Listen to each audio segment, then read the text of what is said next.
Bueno, yo voy a hablar un poco de presentarme, hablar un poco de la obra que vamos a charlar después. Lo más interesante, para mi modo de ver, es que después entablemos un diálogo que es de cualquier tema, de cualquier aspecto, tanto de la novela como de cualquier aspecto de la vida que queráis, y que sea un encuentro informal, cálido y agradable. Yo no sé si vosotros habéis leído esta última obra, El azar de la mujer rubia.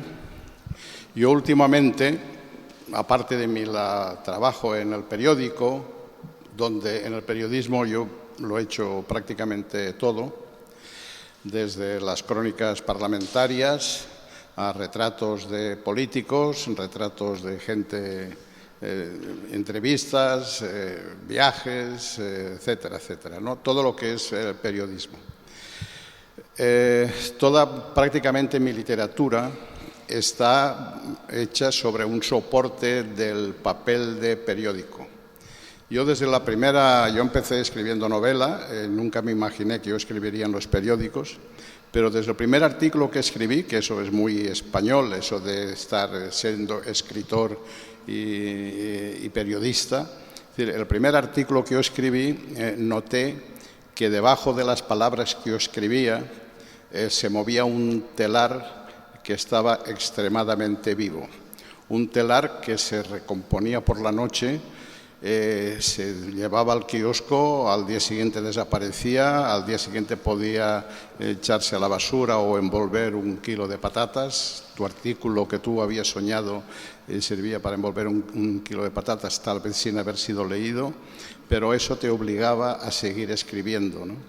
Es decir, el soporte, ahora mismo estamos atravesando un río entre lo analógico y lo digital, exactamente como cuando Gutenberg inventó el tipo móvil y la impresión en serie, frente a los que todavía se leían en códices de vitela, en litografías y en grabados, etcétera.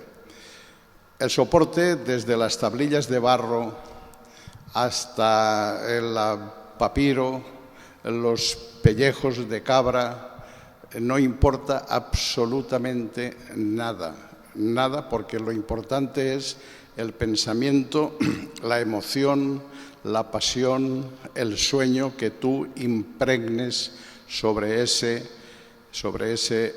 soporte. Hay grandes aforismos, hay grandes principios que se han escrito en las paredes, por supuesto, y muchas veces en la tapa de los retretes, en los váteres públicos. No importa, lo importante es las palabras. Yo siempre he tratado de escribir cosas que he vivido, que he soñado, que he sufrido, que he gozado, todo lo que he visto a mi alrededor. Yo siempre que alguien nuevo, un escritor, aprendiz o que quiere escribir, un chico o una chica que está en las primeras fases del sueño de escribir y tal, yo siempre el único consejo que le he dicho, que le he dado, es lee a los clásicos, lee a Ovidio, lee a Virgilio, lee a Shakespeare, lee a Cervantes y después mira lo que pasa en la calle a tu alrededor. Oye cómo habla la gente, mira el rostro de la gente, siéntate en un bar, en una terraza de un bar, ve cómo el río de la gente pasa, observa los rostros y verás que cada rostro es como un mapa que te lleva a regiones lejanísimas. En esos rostros están impregnados los sueños, el dolor, la alegría, la esperanza, las frustraciones, todo eso, porque la palabra, el ser humano se comunica con las palabras solamente el 10%. usa para comunicarse el 10% con palabras. El 90% es con una actitud vital, corporal, imaginada, imaginativa, en el gesto, en las miradas. Bueno, ese fondo de las miradas de la humanidad, de la sociedad, del entorno tuyo, es un lago profundísimo que hay que saber verlo y saber naufragar en él. Digo esto porque yo todo lo que he escrito siempre ha sido con una referencia a lo que he visto, a una experiencia propia. Eso los críticos o los que se dedican a esto lo llaman autoficción. Bueno, puede ser, pero de hecho una experiencia propia se convierte en literatura cuando el tiempo la ha podrido y se ha convertido en una memoria imaginada. En estos dos últimos libros, bueno, yo a través de mi literatura he hecho sobre este material imaginativo de memoria de mi experiencia personal de haber pasado por este jodido mundo, pues he querido transformarlo en una especie de literatura, en una molturación de todos esos sueños y de todas esas experiencias. Y en los últimos libros que he escrito, pues es una experiencia que en vez de ser muy personal, no autobiográfica, sino muy personal, es como una estampa o una crónica o un esperpento de la vida política, de la vida social, de la vida que estamos viviendo en estos últimos tiempos. De eso se trata, por ejemplo, el Aguirre el Magnífico, donde yo aproveché el personaje que parece ya casi de ficción, que era Jesús Aguirre, que fue un hijo natural en los años 30 del siglo pasado, en una ciudad como Santander, que después fue cura, que después tenía una sexualidad propia, después fue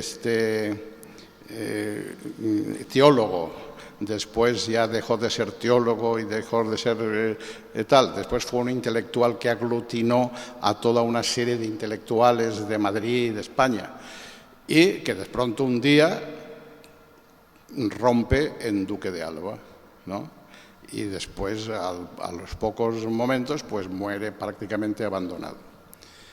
Bueno, yo creí que eso era un esperpento, que era un personaje del ruedo ibérico que servía para entender realmente la historia de España. Porque la historia de España no se entiende, vamos, cualquier historia, la historia es pura ideología, es decir, la historia es un baúl que tú de ese baúl sacas lo que previamente quieres sacar. Ideológicamente tú de los reyes católicos los puedes hacer progresistas o tiranos o liberales o cualquier cosa, ¿no? Es decir, la historia no existe, la historia es el concepto que nosotros tengamos de esa historia.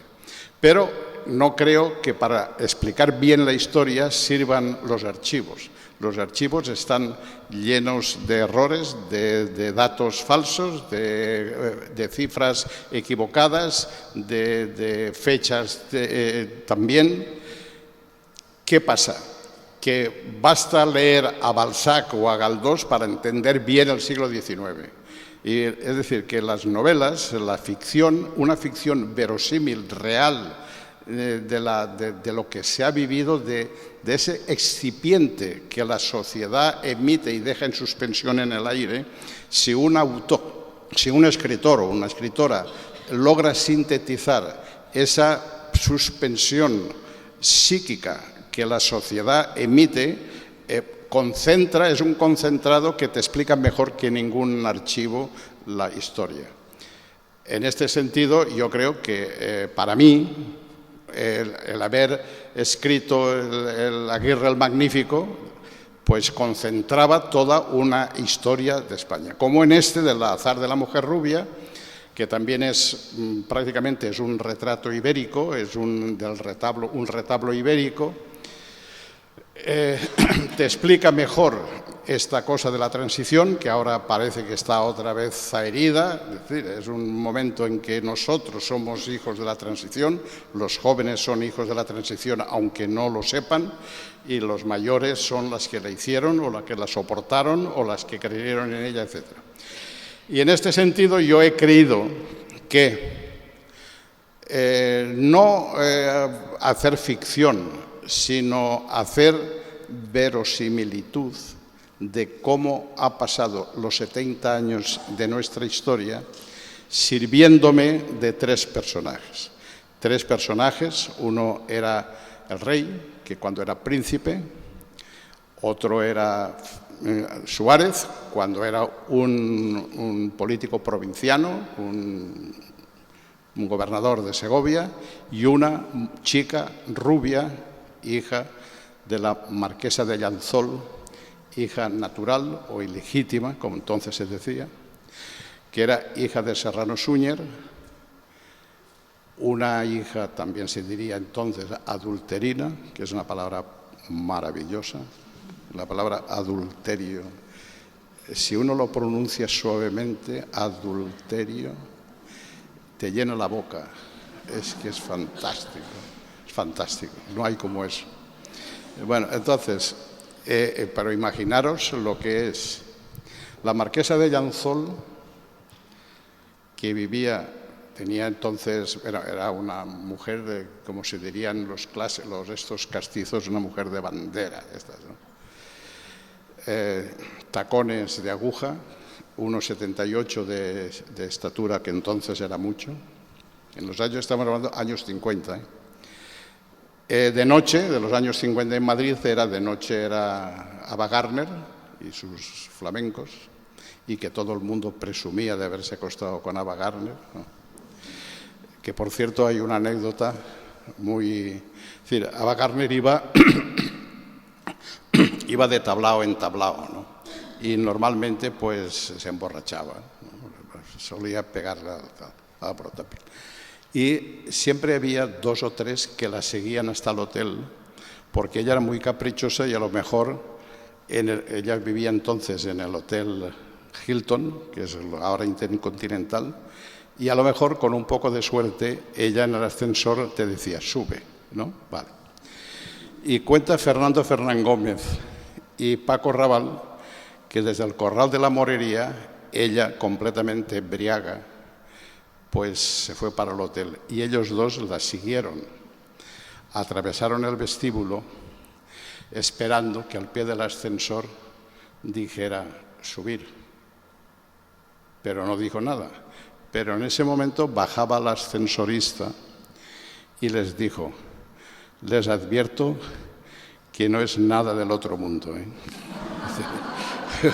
Les advierto que no es para tanto. Bueno, eso era Ava Gardner, pero la marquesa de Llanzol, casada con un sesentón riquísimo, el marqués, que era militar, muy buena persona.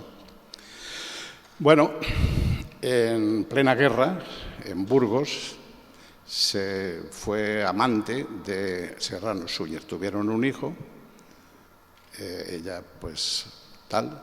Y entonces, ¿qué pasa? Que en el año 42 nació esta chica.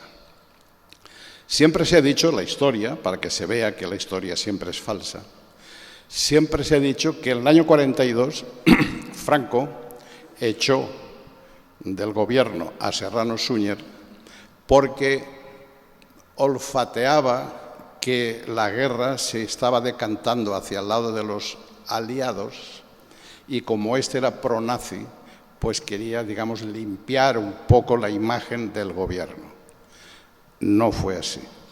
Fue exactamente, bueno, Serrano Súñer, sabéis que estaba casado con la hermana de la mujer de Franco. Y esa comidilla del barrio Salamanca, ella vivía en la calle Hermosilla, esquina Serrano, toda esa manzana es la familia, y lo echó sencillamente por un problema doméstico de la mujer, la cuñada, que dice, a este me lo tiras del pardo, y punto, y así se ha escrito la historia. Año 42, que es cuando nace esta chica. Esta chica juega con el niño, son de la edad, y se enamoran, siendo adolescentes se enamoran y llega el momento de casarse y la Carmen de Icaza, que era la escritora, hermana de la marquesa de Llanzol, llaman a la Carmen Díaz de Rivera, estamos hablando de la rubia que es Carmen Díaz de Rivera, y le dice que no se puede casar porque es su hermanastro. Vamos, culebrón absolutamente muchísimo más que venezolano, muchísimo. Pero imaginaros lo que es años 50, perdón, lo que es esta chica de 17 años, muy mística, muy beata, muy religiosa, que admira a su madre, porque su madre es una estrella del Madrid entonces, de la que está enamorado también Ortega y Gasset y Zubiri y los intelectuales de entonces. Imaginaros lo que es que ella ve que esa madre es una pecadora, es una adúltera, y que por ese adulterio ella no puede casarse con su amor. El lío que se arma en la cabeza es brutal. Bueno, esta es una pieza de ese triángulo que es la novela. Yo os estoy contando la novela, si la habéis leído, pues bueno, pues ya tenéis mi versión. Otro punto de ese triángulo es el príncipe. El príncipe, ahora en esta novela se dice algunas cosas contra el príncipe, contra el rey, perdón, que comparado con lo que se está diciendo ahora del rey es una cosa naif, es decir, pero claro, yo no me podía adelantar a los acontecimientos, porque esta novela termina en el 2008. Si yo me hubiera enterado que la cosa iba por aquí, pues yo me hubiera explayado un poco más. Pero así ha quedado un poco naif, pero es la realidad. En ese momento, no, mira, como habéis leído la novela y eso, si la habéis leído, pues voy a dejar de pasada. Pero hay un hecho ahora que se está produciendo, que por cierto, esta mañana yo he ido a comprar el periódico y Antonio López, el pintor famoso, vive muy cerca de mi casa. Y a veces me lo encuentro y siempre él va vestido como si fuera un pastorcito, ¿no? Y hoy me lo encuentro, ¿no? Hombre, tal, es muy amigo. Y de pronto, ayer fue una noticia, ¿no? Que él está pintando a la familia real un cuadro que está tardando 17 años en pintarlo. Está ya prácticamente terminado, más bien abocetado, pero ya casi terminado, todos los rasgos hechos. Pero claro, el alma de este señor, si este es un pintor que a veces pintaba un paisaje, un paisaje, por ejemplo, urbano, y se entretenía mucho y de pronto veía que crecía un edificio y ya le estropeaba el cuadro. Imagínate lo que es 17 años, el rostro de la familia real. Es decir, ese cuadro no sirve, porque los ves ahora y son unos señores que todavía era cuando la transición, cuando éramos felices, cuando España estaba a punto de alcanzar la burbuja. No había entrado en la burbuja, no había entrado. Es decir, en eso de los placeres, en los momentos de placer más enorme que hay es cuando piensas alcanzar el placer. Es cuando se está haciendo el guiso. Es cuando esa mujer te ha mirado. O cuando ese chico te llama. Esos momentos, ¿no? Entonces, ese cuadro está pintado hace 17 años, cuando este país estaba, cuando el felipismo todavía era algo nuevo, que la corrupción no había llegado. Es decir, y claro, esos rostros, primero que ese rey en ese momento pues tenía 50 años, 40 y tantos años, 50 años, y la reina, los príncipes estos o tal. La debacle que es ahora, cómo un pintor puede sacar el alma. No vale, ese cuadro es imposible. Ese cuadro, y eso lo he dicho esta mañana y digo, oye, es peor que cuando te salía un edificio en medio del páramo y que ya, pues, 2 años de trabajo, pues, bueno, esto es un paréntesis para explicar que ese príncipe, que entonces nadie daba un duro por él, pues era, pues uno que estaba aquí, de rehén de Franco, lo había elegido joven para que durara, porque Franco llegó a decir, dado el carácter vitalicio de mi magistratura, es decir, lo decía, y ya está, y punto. Entonces el mismo que tampoco daban un duro por él, que era Suárez, se establece entre ellos dos una amistad de la mujer rubia, que es el ala de mariposa. Es decir, a ver, dicen, yo no me lo creo, pero lo dicen los físicos o meteorólogos, que una mariposa en Nueva Zelanda puede desencadenar pues una tempestad en el Pacífico, otra en el no sé dónde, y venir aquí una inundación por una mariposa que ha pasado esa ala que ha rasgado un equilibrio atmosférico. Bueno, pues ese equilibrio atmosférico político es esta mujer rubia. Y entre ellos forman un triángulo y el azar pues echa los dados y se ha producido esto que tenemos ahora.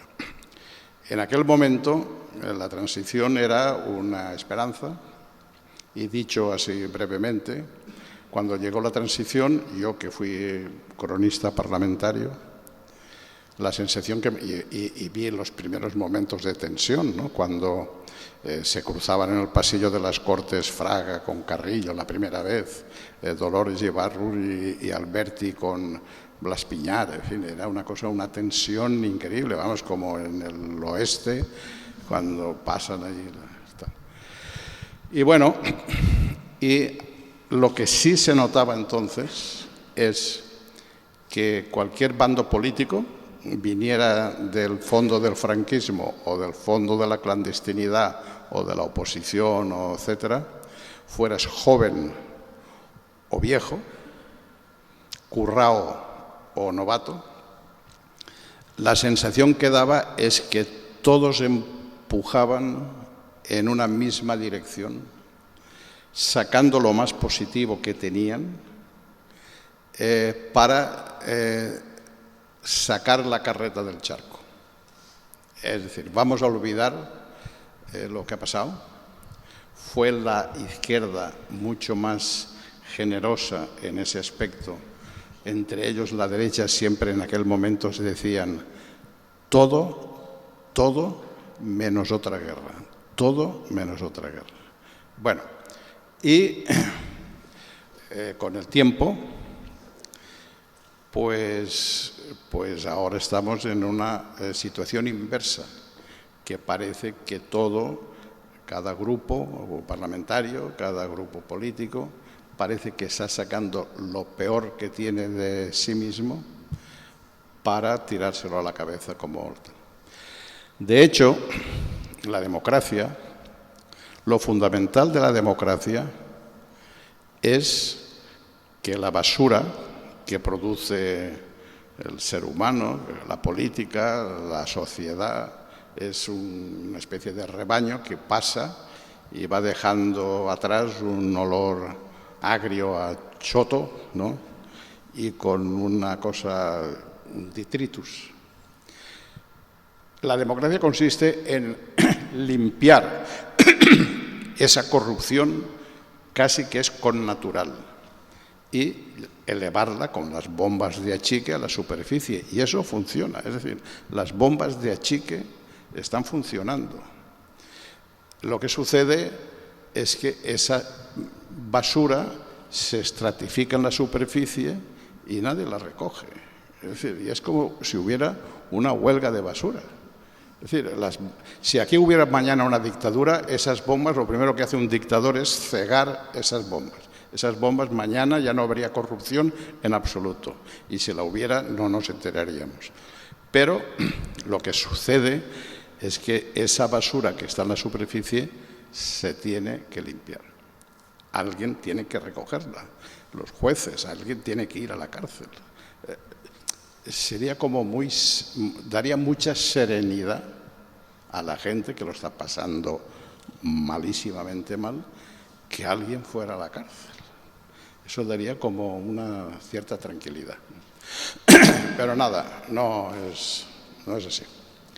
Bueno, yo no sé si ya me he derivado, pero esto lo vamos a reconsiderar y cualquier pregunta que queráis hacer, la contesto. Venga, gracias.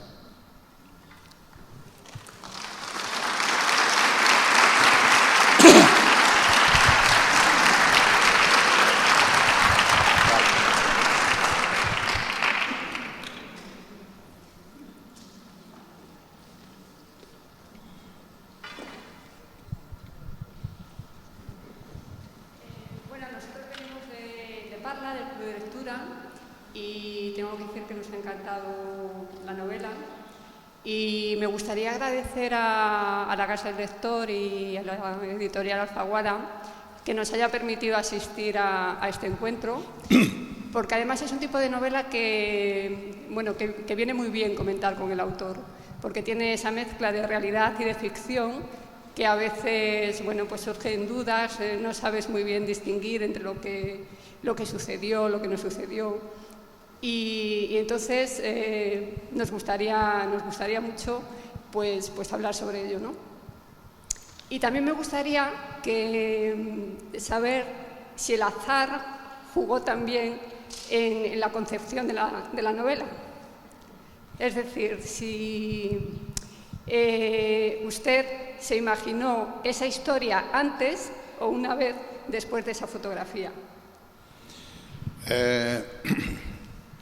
Yo pensaba, es decir, la verdad es que así como en Aguirre el Magnífico, yo partí de un hecho, ¿no? Partí de un hecho que a lo mejor si habéis leído la novela, pues ya, pero os lo voy a repetir. Yo estaba en Alcalá de Henares el día que le daban el premio a Torrente Ballester, el Cervantes. Y allí hay un acto académico, así muy tal, y después hay un vino en el claustro o en el jardín. Allí estaba el rey y estaba el duque de Alba, Jesús Aguirre. Yo me dirigí a Jesús Aguirre, amigo, estaba muy planchado, y le dije, iba a conocer al rey, pero prefiero estar contigo que al rey. Y me dice, ¿tú no conoces a su majestad? Y yo digo, pues no. Dice, ven que te lo presento. Aguirre siempre quería que yo le escribiera la biografía. Él me llamaba su biógrafo, el futuro biógrafo, etc. Llegamos a su majestad, que estaba rodeado con la tuna, que tocaba clavelitos, esa cosa. Y un señor que estaba hablando con él, que al vernos llegar, pues se apartó la tuna y se apartó aquel señor. Y nos dejó en suerte delante del rey. Y dice, muy sobrado, el duque de Alba, Jesús Aguirre. Dice, Majestad, mi futuro biógrafo, Manuel Vicent. Y dice textualmente su majestad. Joder, Jesús, como lo cuente todo, vas arreglado. Bueno, porque la vida que llevaba el duque era de... Bueno, y en esto, pues claro, yo ahí... Y después saludamos a Torrente. Y Torrente, entre ellos, hacía mucho que no se habían visto, porque este ya era duque, y desde que fue duque dejó una tierra quemada con todos los amigos que era inasequible, ¿no? Y entonces me dice, se saludan, y dice, ¿cuánto tiempo sin vernos y tal? Sí, hombre, de aquella tarde que viniste, cuando todavía era oscura o no era oscura, cuando viniste aquí a casa, aquello del copón. Y yo digo, ¿aquello del copón? Y entonces me contó la siguiente historia. Es decir, la generación del 36, que era Rosales, Ridruejo, Zabaleta, un pintor, Vivanco, Laín Entralgo, el mismo Torrente Ballester, bueno, esa serie, Camilo José Cela, tenían la costumbre de una vez a la semana tomar café en cada una de sus casas, ¿no?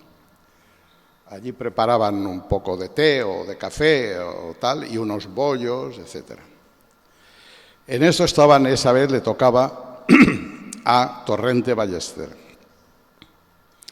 Y estaban allí hablando, a las 6 de la tarde, 7, y de pronto sale la mujer de Torrente, así como muy angustiada, desde el pasillo, y le dice, Gonzalo, hay algo grave, ven.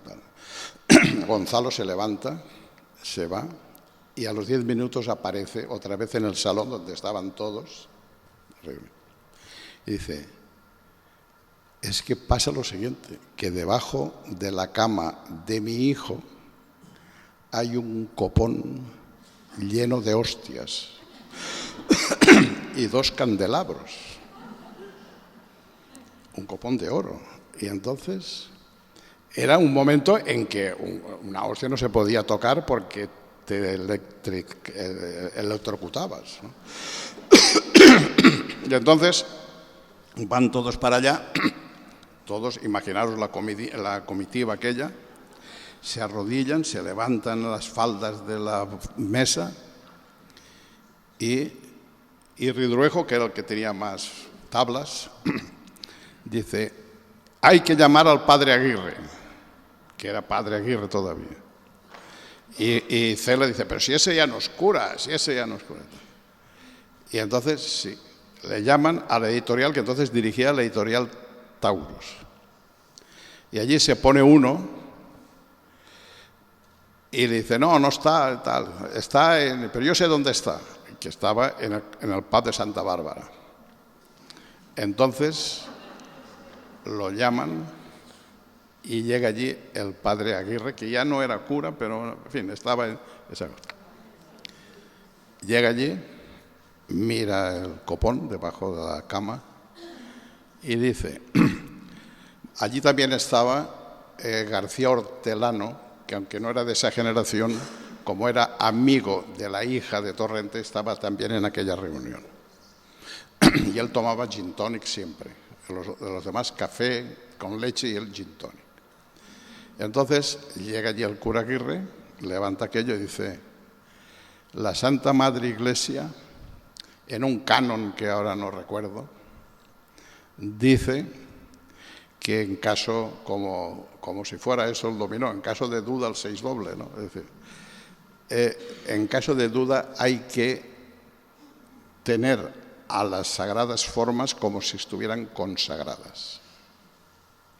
Luego, vayan ustedes para el salón y yo cogió el copón y todos en el salón, dice, arrodíllense porque van ustedes a tomar la comunión.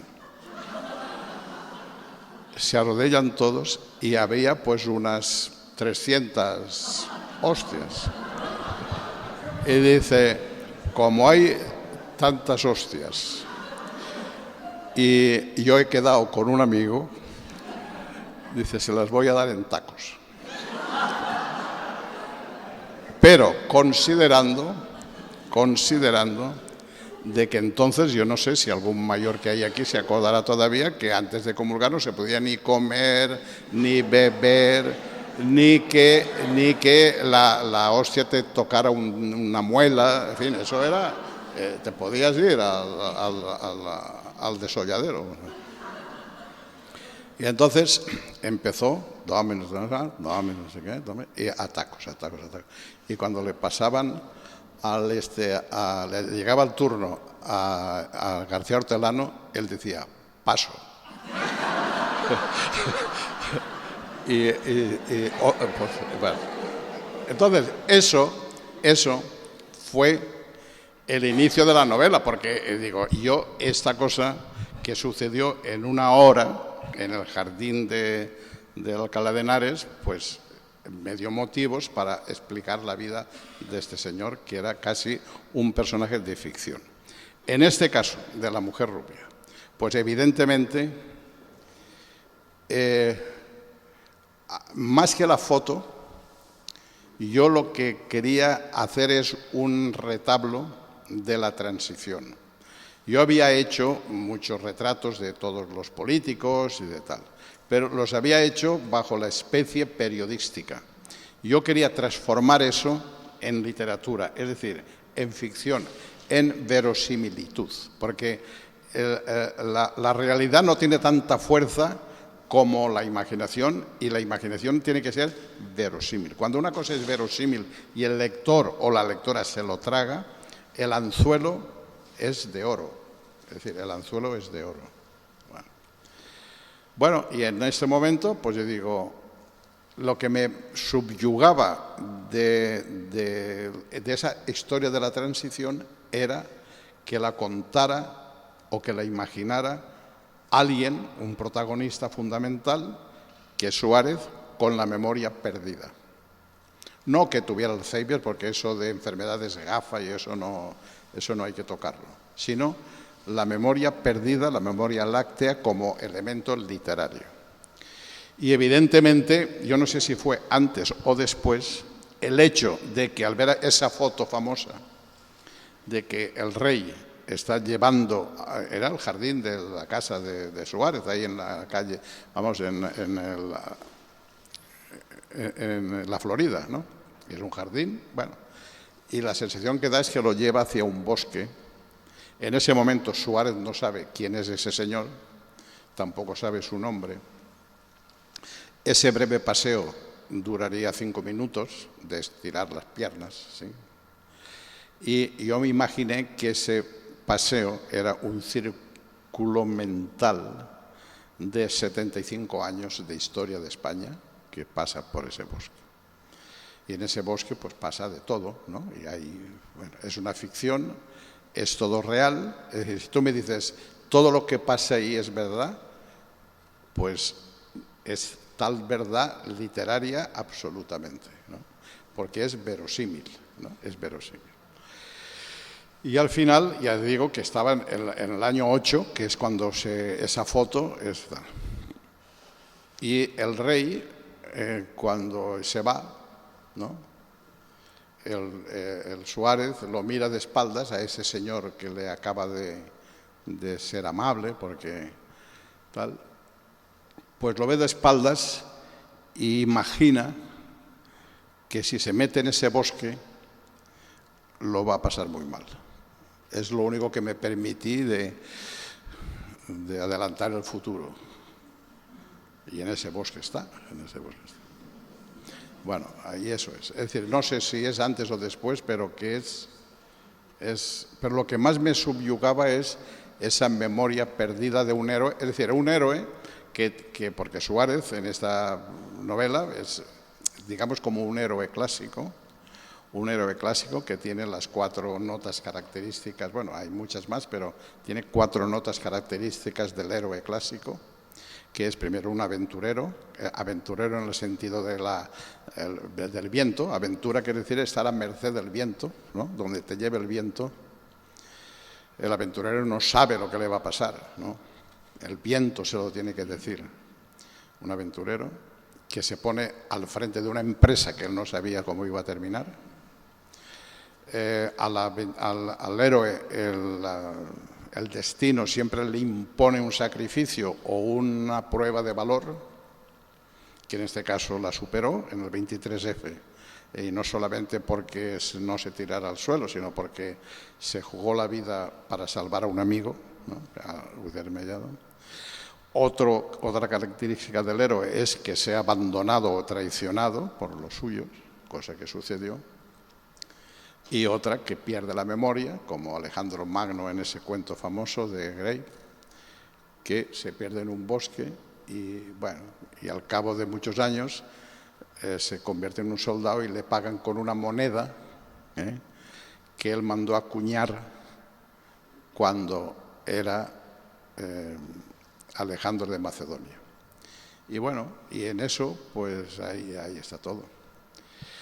Yo probablemente, si hubiera sacado más lascas de la comidilla de la mujer esta, de la rubia, más melodramático, si hubiera sacado más lascas del rey y tal.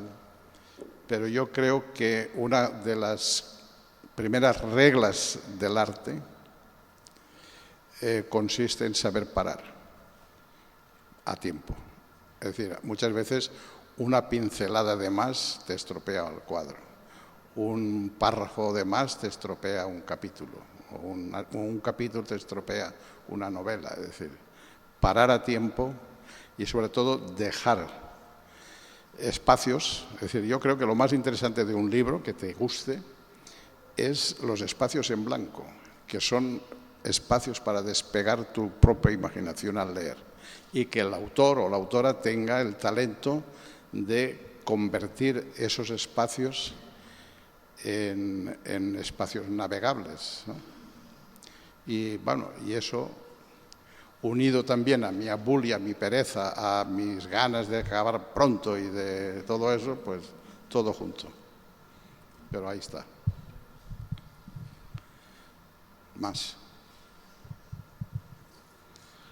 Podéis preguntar lo que queráis, de literatura o de...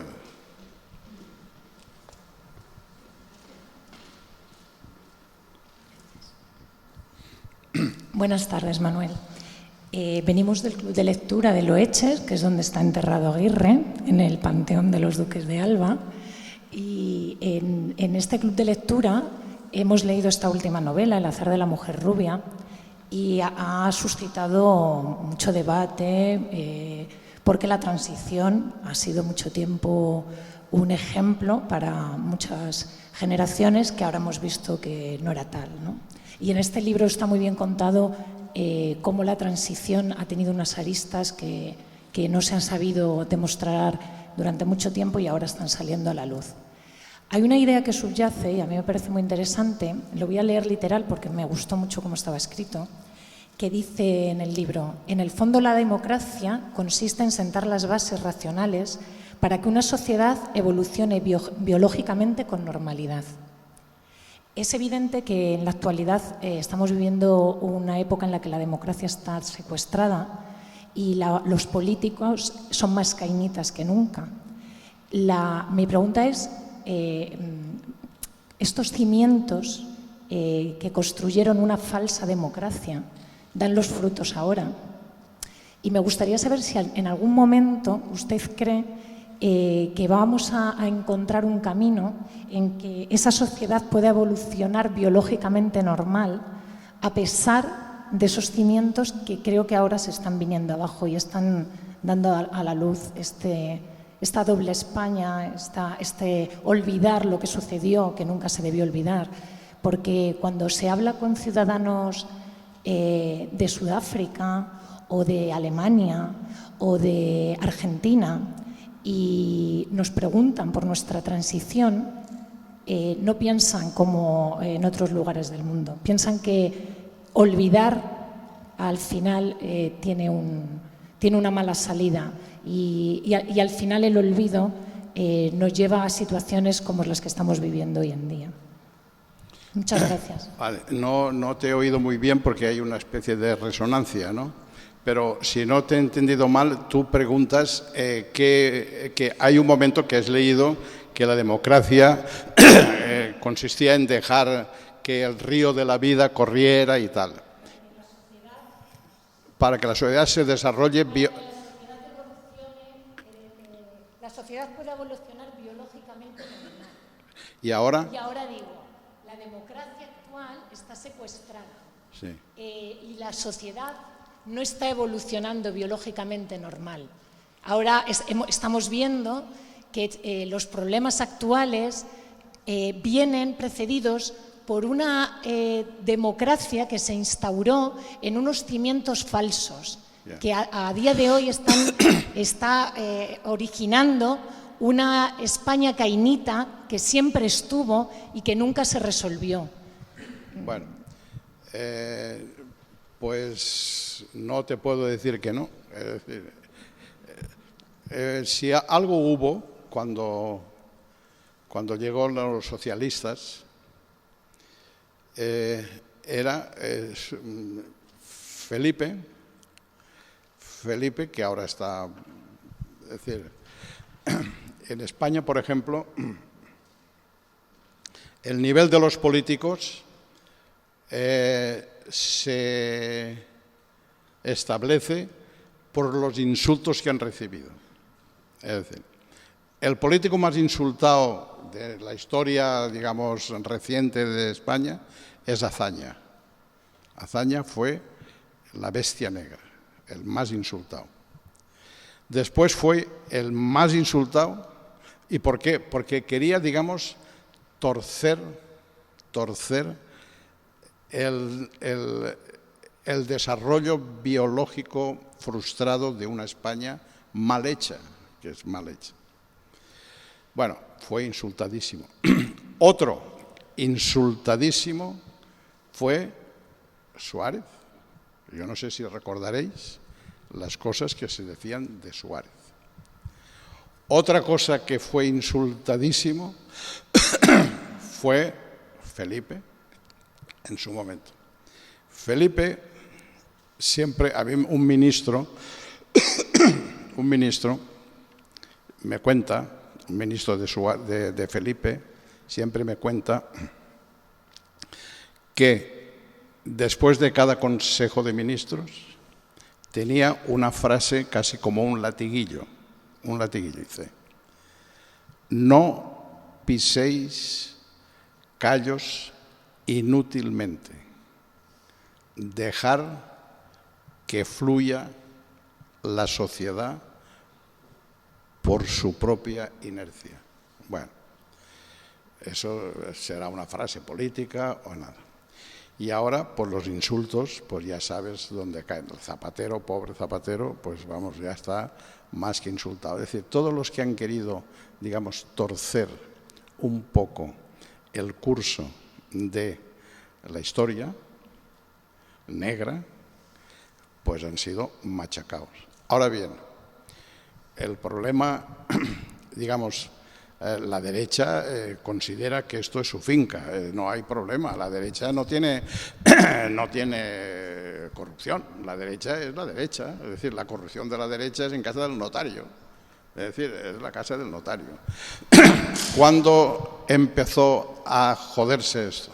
Cuando la izquierda también quiere ir a casa del notario. Pero tú, ¿por qué cojones quieres ir a casa del notario? A escribir una finca, pero tú, ¿a ti quién te manda en eso? Es decir, la derecha considera que esto es un escándalo. No es un escándalo. Un escándalo es que un socialista de cuarta, de un pueblo de tercera, robe. Eso sí que es un escándalo. Pero que Bárcenas, esos millones, que no son más que del PP, los tenga, pues no es un escándalo, eso es un negocio. Eso es la derecha. Bueno, entonces, ahora, que la izquierda no ha estado a la altura de las circunstancias, de acuerdo, que la frustración de la juventud es no contra la derecha, porque ya se sabe que eso es la pared del frontón, ya se sabe, eso ya sabes que es así. Es los tuyos que no han estado a la altura de las circunstancias. Ahora bien, pues en este país yo lo que creo que se necesita una limpieza, pero Es decir, una limpieza que la tienen que hacer los políticos. Pero ¿cómo pueden hacer los políticos la propia limpieza, que sería ellos irse a la calle o irse ellos mismos a la comisaría? Es decir, ¿tú te imaginas que un político él mismo se vaya a la comisaría? Es decir, hay gente que ya borrachos, cuando cometen una cosa, ya hay gente que va directamente a la comisaría.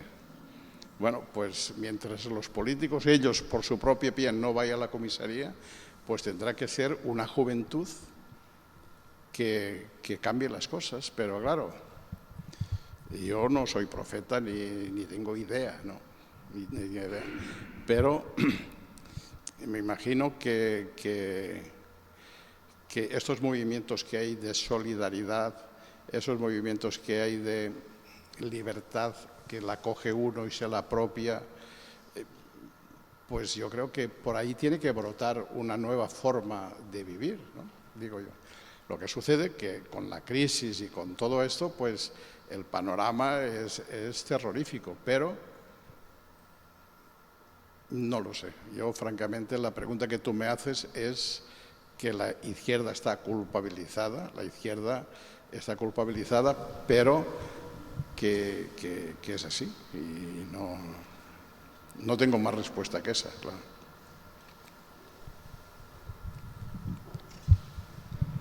Lo que sucede es que con Felipe, el hecho de que Felipe hizo cosas buenas y cosas muy malas, ¿no? Malísimas. A Felipe le hicieron 2 huelgas generales, es decir, de que a Felipe hizo la reconversión, en fin, en un momento dado de una crisis no tan global como esta, pero tal. Pero lo que sucede es que abrió unas compuertas y que la sociedad, por su propia dinámica, cuando volviste la cara, te encontraste una España vieja allá detrás.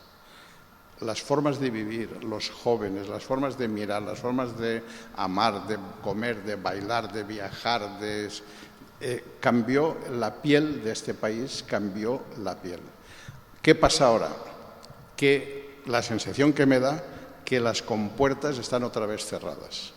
Si las compuertas se abrieran, la propia fuerza del río de la vida, de los jóvenes, te llevarían a un país que al volver la cara verías que se ha quedado atrás formas obsoletas. Pero ahora mismo la sensación que me da es que el horizonte está cerrado. Buenas tardes, maestro. Primeramente quería preguntarte si estás de acuerdo con nuestro amado San Pedro de que el sistema capitalista está absolutamente muerto y que deberíamos de buscar otras maneras de vivir. Y si estás de acuerdo con esta afirmación del otro maestro. Baja el teléfono, baja el micrófono. Sí, vale. ¿Así me oyes bien? Sí, a ver. Vale. No sé si me has oído lo que te he preguntado. ¿Me has oído bien lo que te he preguntado? No, es que no te oigo muy bien, es que hay resonancia. Bueno, a ver, esto... Sí, a pelo mejor.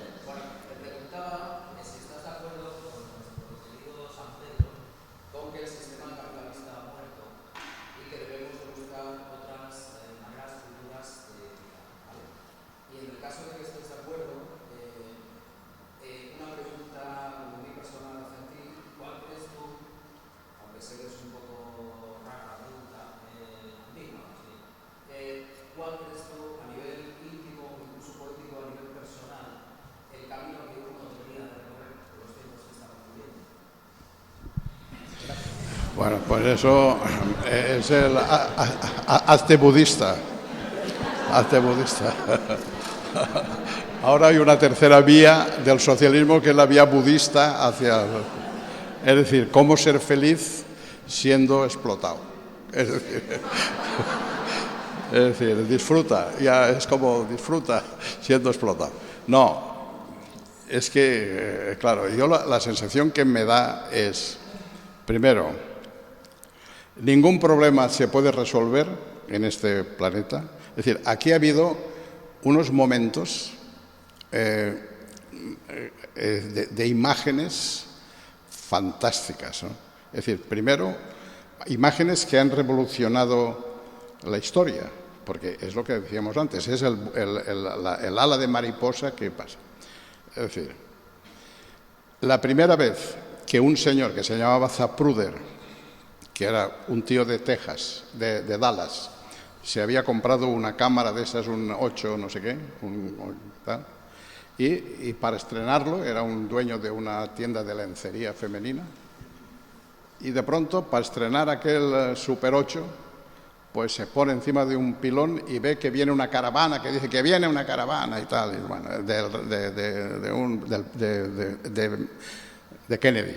Y viene la caravana de Kennedy y hace así y fotografía un magnicidio. Me parece que eran 16 segundos. No sé si los fotogramas, no sé si eran 32 fotogramas. Bueno. A partir de ese momento, las cámaras dejaron de ser inocentes. Es decir, las cámaras que antes era el perro que corría por el jardín, el niño en el columpio que decía así, la boda del cuñado, ese impresentable que tal, el no sé qué, no sé cuánto. Bueno, ahora fotografías la boda del cuñado y detrás están atracando una licorería. Es decir, lo que hagas estás fotografiado. Prueba de eso en Boston. Es decir, Norteamérica, las ciudades de Norteamérica, cada metro cuadrado está fotografiado. Y porque no te dicen lo que ven desde arriba, ¿no? Vale. Se puede hacer varias imágenes de estas. Otra imagen es, de pronto, que yo veo a un papa predicando la caridad desde la parte de atrás de un cristal antibalas. Bueno, es decir, el amor al prójimo detrás de un cristal antibalas, ¿cómo? Porque este argentino todavía se mete así entre la gente, pero el otro, que sabía por dónde venía lo mala leche que tiene el ser humano, pues dice, yo mucha caridad, pero yo detrás de un cristal. Y sobre todo otra, que es la primera vez que desde el sillón de tu casa viste por televisión o en el cine este planeta azul, maravilloso, navegando por el espacio. Vamos a una velocidad de 30 kilómetros por segundo, esta nave. Si a esa velocidad se añade la velocidad de la galaxia, que también se mueve, vamos a 300 kilómetros por segundo. La sensación que da al verte extracorpóreamente y ver que es un planeta que está bastante bien, a medida que el foco baja, ves que es una mierda, ¿no? Pero que desde lejos está muy bien, muy bonito, azul y tal.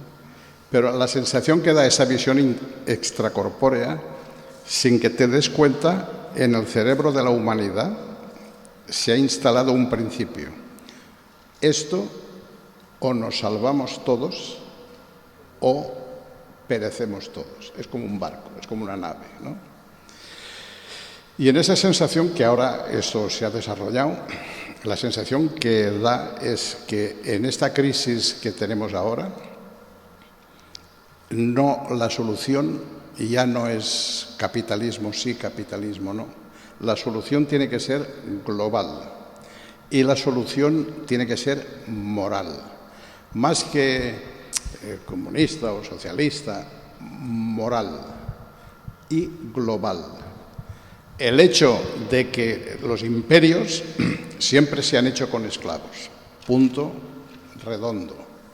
Es decir, Egipto tuvo esclavos, Mesopotamia tuvo esclavos, Grecia, Roma, España, Norteamérica, los imperios siempre tienen esclavos. ¿Dónde están los esclavos hoy? En China, punto. En China hay 1.000 millones de esclavos y 200 de multimillonarios que están arrasando todo, están comprando toda África, lo están comprando todo. Pero lo que ves en Bangladesh, que ha aparecido, eso es esclavos. Y un imperio, ese imperio se puede apoderar del mundo, pero a la vez ya no se puede hablar de la revolución de las civilizaciones como Spengler, de la decadencia de Occidente. No, no. Yo creo que la solución y el problema es global y la salida es moral. Una de las salidas es lo que decía, hacerte budista. Hacerte budista. Que por otra parte Buda se pasó toda la vida predicando la serenidad y la armonía y el tal, y eso hoy se soluciona con un Valium 5. Quiero decir, todo Buda está dentro de un Valium. Quiero decir que también míralo desde esa forma, a ver si te consuelas con eso.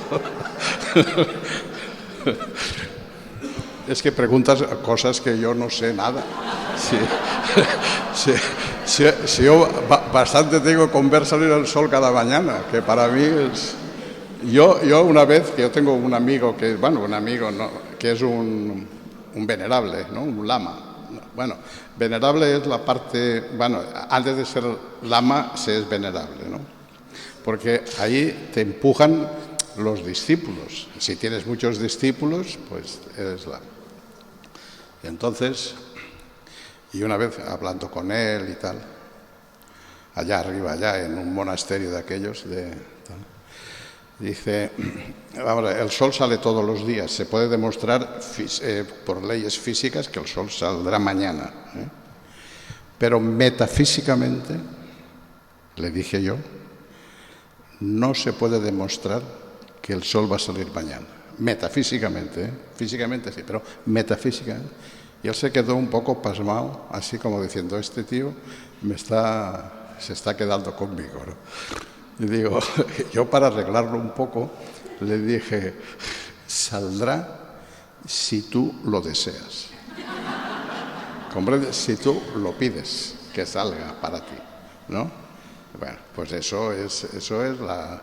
Y después, en Bután, que fuimos ahí con un amigo, fui a Bután, pues allí está todo, es, digamos, el país de la felicidad. Se dice así, es como oficialmente la gente feliz y Bután, ¿no? No se prohíbe fumar, allí no hay tabaco y tal, pero las cunetas y el campo, las cunetas, está llena de marihuana. Es decir, está todo, es marihuana. Y las vacas, los cerdos, comen marihuana. Quiero decir, y está al pie del Himalaya. Quiero decir, otra solución es irse a Bután.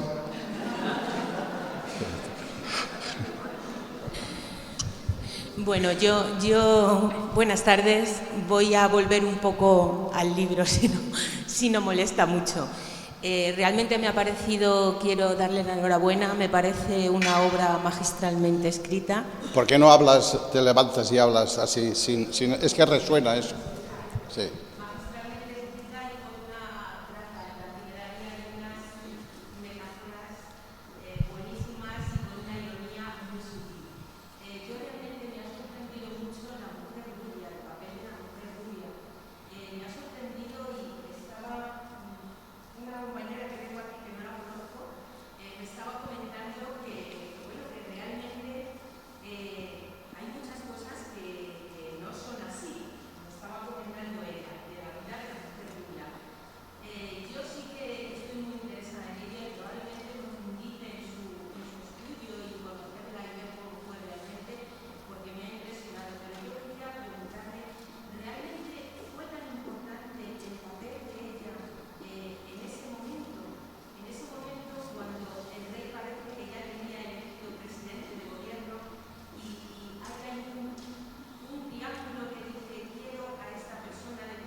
Bueno, esto es una novela, quiero decirte, que esto no es historia, pero es lo que decíamos antes, que puede ser más verdad que la historia. De hecho, a esta chica, que era muy guapa, muy bella, muy tal, muy distante, venía un poco, tenía problemas así de todo lo que le había pasado. En ese momento ella políticamente no se le dio importancia, es decir, de que ella ahora mismo en la historia de la transición apenas se la cita. Es decir, en ese momento nadie, en fin, ella pues es decir, las lenguas, la maledicencia decían que había sido amiga del rey, pero bueno, puede ser. Que era amante de Suárez, que también puede ser o no puede ser, pero eso eran las comidillas de los periodistas, de tal, que tampoco tenía demasiada importancia. Históricamente no le han dado bola. De hecho, ella fue amiga del rey porque toda su familia, es decir, una prima suya estaba casada con el general el que dio el golpe, vamos, Armada. Y entonces era coronel y entonces era instructor del rey, vamos, era de la casa del príncipe. Luego ella tenía entrada en la casa del príncipe. Es verdad que ella venía un poco desesperada de África, de donde había estado de cooperante, así. El rey la recomienda a Suárez. El rey y Suárez ya se conocían de las excursiones esas que el rey hacía, bueno, que el príncipe hacía cuando él era en Segovia y tal, y tal. Bueno, ahí hay unas amistades que fluyen, hay una empatía que fluyen, son la misma edad, tienen la misma edad, más o menos.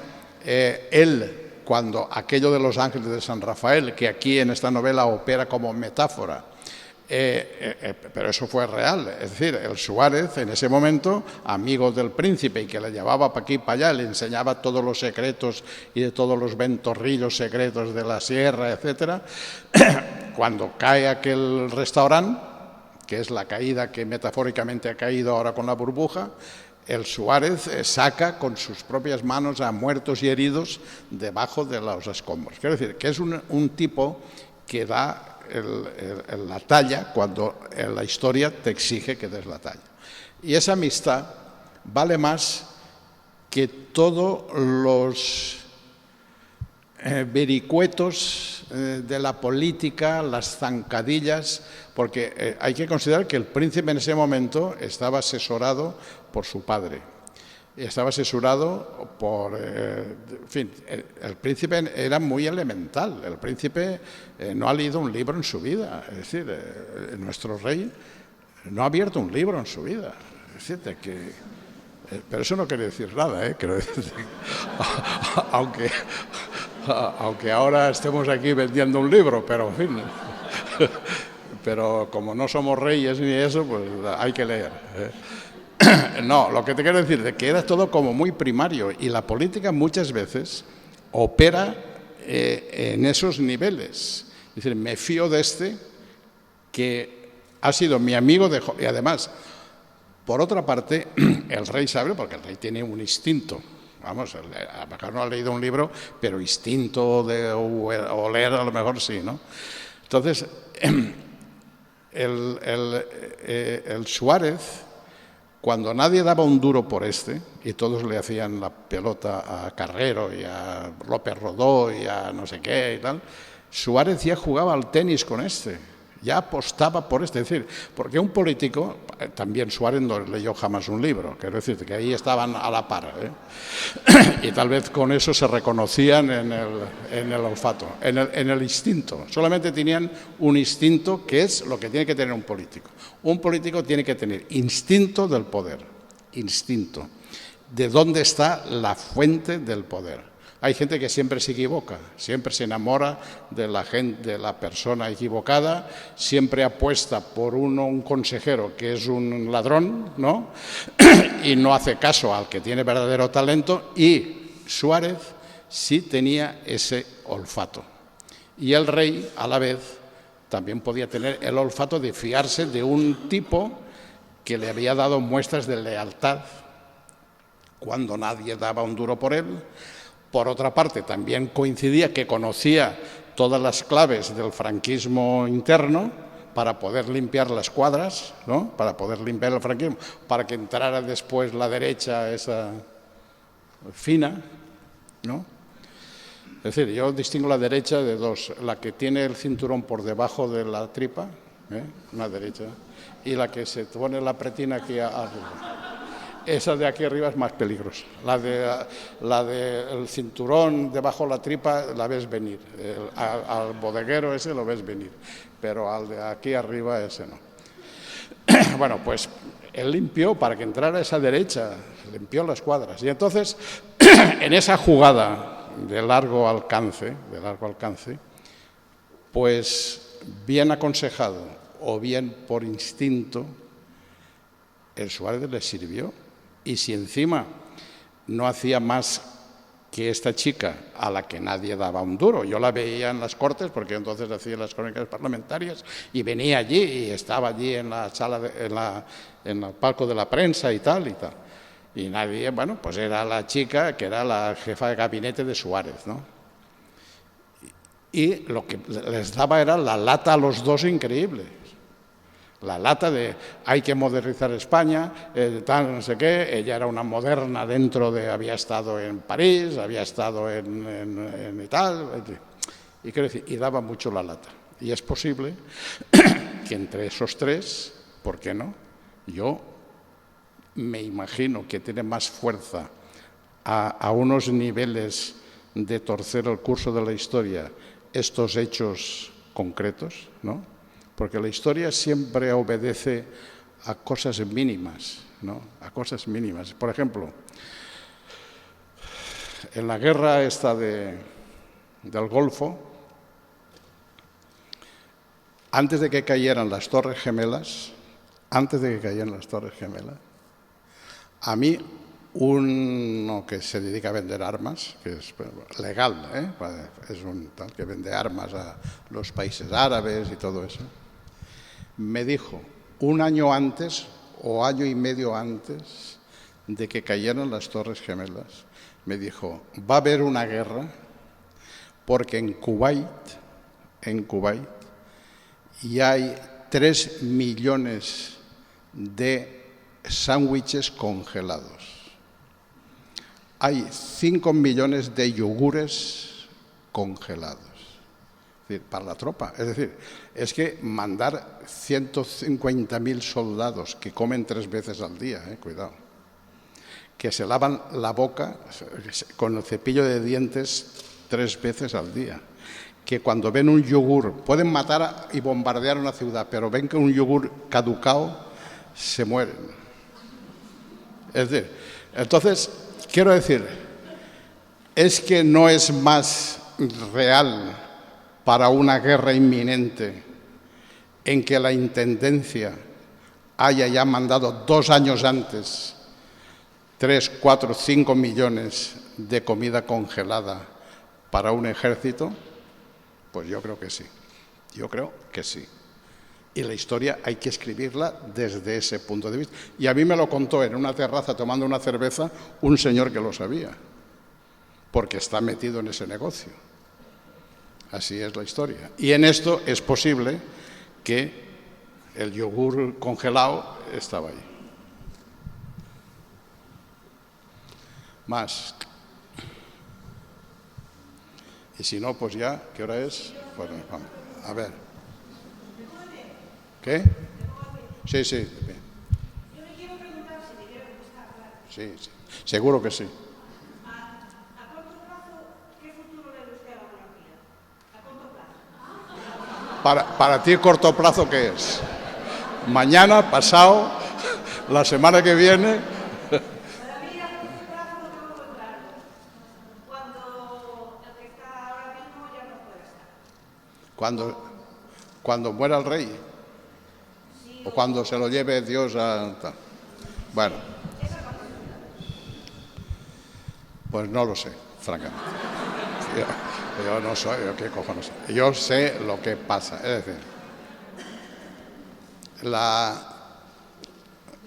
el ser humano se mueve una ley inexorable es que el ser humano se mueve por una ley inexorable, que es la ley del mínimo esfuerzo. Del mínimo esfuerzo. Cuando tú ves que una cosa es más agradable o más fácil o más placentera que otra más difícil, más complicada, tú vas a lo placentero. Cuando ves que una cosa es más práctica que la otra que es más no sé qué, tal. Cuando tú ves una cosa más concreta que te puede servir, tal. Entonces, evidentemente, este rey que venía de la estampilla de Franco, que ya no podía ser peor, ¿no? Pues le vino Dios a ver en el 23 aquel y ahí se legitimó. Yo me acuerdo que Gil Albert, que era un poeta ya muy viejo, que había venido del exilio y es un esteta increíble, una vez, después del 23F, pues yo estuve hablando con él en Valencia y me dice, todos los años me han invitado a la cosa esa de la zarzuela o del Palacio Real, a la fiesta esa. Pero mira, esta vez, ya después del 23F, no me importaría ir a Madrid a darle la mano a ese chico, al rey, a ese chico. Bueno, quiero decir, que le vino Dios a ver y en un principio el engendro aquel de la monarquía funcionó y bueno, eso se ha ido deteriorando, la sociedad ha ido cambiando, se han metido en unos problemas increíbles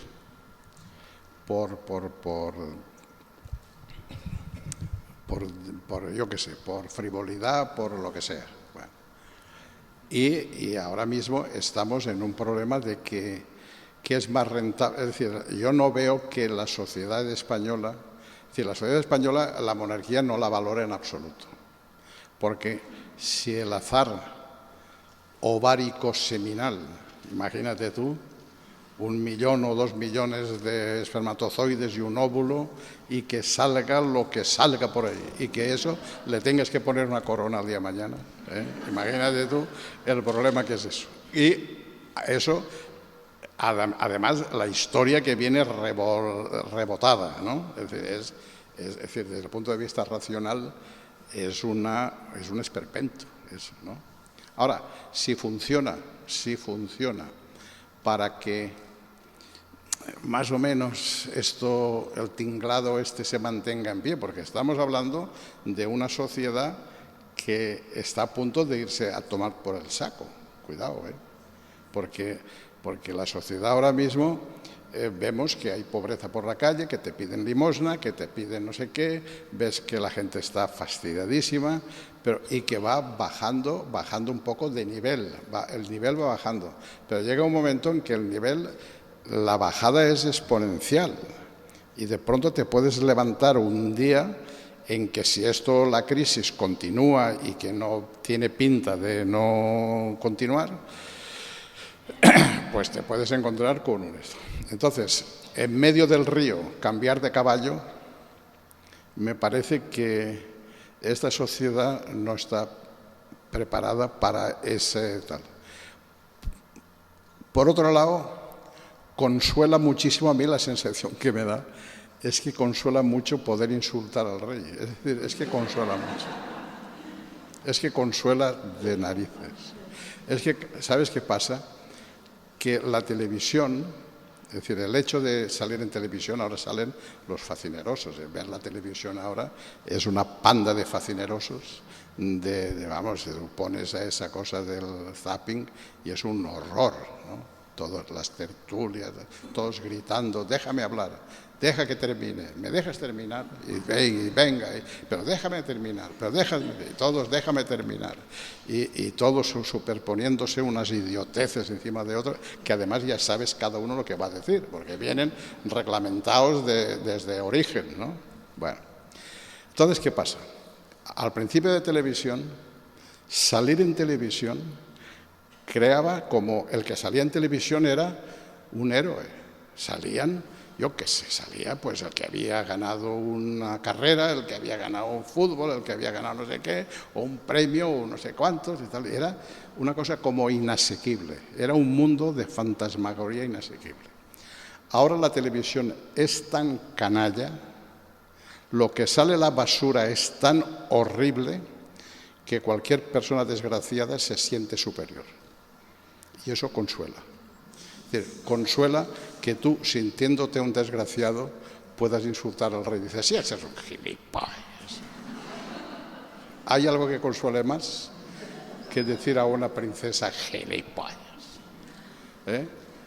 Pues yo creo que mientras sirva de válvula de escape, va a estar ahí. Ahora, lo que sí es verdad es que monarquía en España, ya se ha dicho un millón de veces, no hay. Hay Juan Carlos, que ha echado todo su prestigio por la borda, y después que le suceda, el príncipe, que es un profesional, pues si se gana el sueldo y el oficio, mientras sea práctico y que sirva para, pues a lo mejor puede funcionar, pero es un invento que aquí no tiene sentido.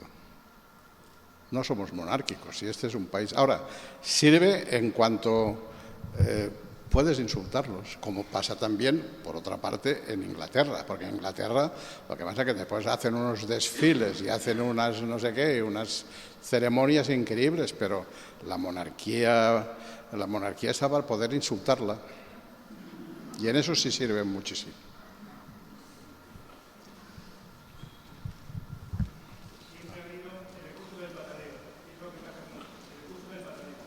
Ya, pues sí. Pero claro, el pataleo siempre suele ser sobre el piso. Cuando el pataleo se va para adelante, que te lo lleves a patadas ya es otra cosa. Ya no es pataleo, ese ya es...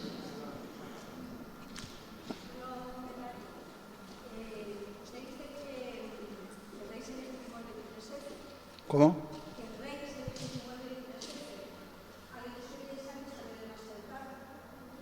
¿Qué? Sí.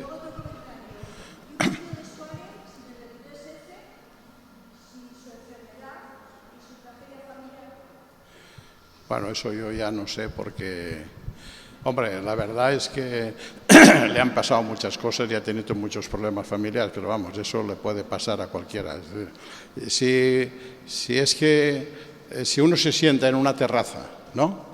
Por muy desgraciado que sea, y pasa la gente, y al que quieras, lo coges, mujer, hombre, joven, mayor, tal, siéntate y cuéntamelo. Todos tienen una tragedia, todos tienen un problema, todos tienen un jorobado en el armario, ¿comprendes? Es decir, la vida es que es eso, ¿no? Ahora, en lo que me decías de que alguien de que salió tarde. Hombre, él salió cuando vio que lo tenía todo controlado, cuando ya le habían llamado. Es verdad que ese discurso fue grabado a las 7:30 de la tarde, que por cierto, el cachondeo de este rey, porque después han hecho películas que él se ve así, que está muy tal, con Sabino, que era el que sabía de eso. Él es un hombre, pues que... Hay dos anécdotas. Es decir, el director de informativos era uno que se llama Jesús Picatoste, y que fue el jefe del equipo que fue por unos caminos así tal a la Zarzuela a grabarle a las 7 o las 8 de la tarde el discurso. Un discurso que él grabó. También es verdad que si las cosas se hubieran torcido, ese discurso no hubiera salido, Pero, de hecho, ese discurso se grabó a las 7 o las 8 de la tarde. Y ese Picatoste me contaba lo siguiente, que estando allí, el rey se puso de capitán general, ¿no? Vestido de capitán general, andaba por allí, los cables por aquí, mientras los focos y todo esto, y Picatoste pues andaba pues allí dando órdenes para las cámaras. Y entonces dice Picatoste, que me lo cuenta personalmente, dice, para que veas tú la tensión que había en ese momento, en toda España, el rey llama al niño, que entonces tenía 8 años. Dice, Felipe, ven, Felipe. Dice, ¿a que no sabes cómo se llama este señor? Y Felipe, pues, dice, vamos a ver, ¿qué es lo que más te gusta a ti para desayunar? Piénsalo. Y aquel, así, una cosa que se moja con el chocolate, que piensa. Sí. Picatoste, se llama picatoste. Eso mientras España estaba a punto de caerse. Y después otro, que a mí me lo contó uno que es muy amigo de la familia real se reunió todos en la Zarzuela, hasta altas horas de la madrugada, hasta las 4 o las 5, que todavía no se sabía si la corazada iba a ganar y iba a tirar todo para adelante. Y la Margarita, la ciega, que es muy castiza, dice, por lo visto nos vamos a salir otra vez al exilio, pero yo no me voy de España sin tomarme antes unos churros con chocolate. Bueno, pues eso es España.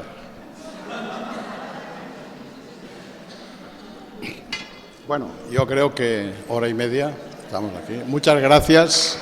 Hasta la próxima.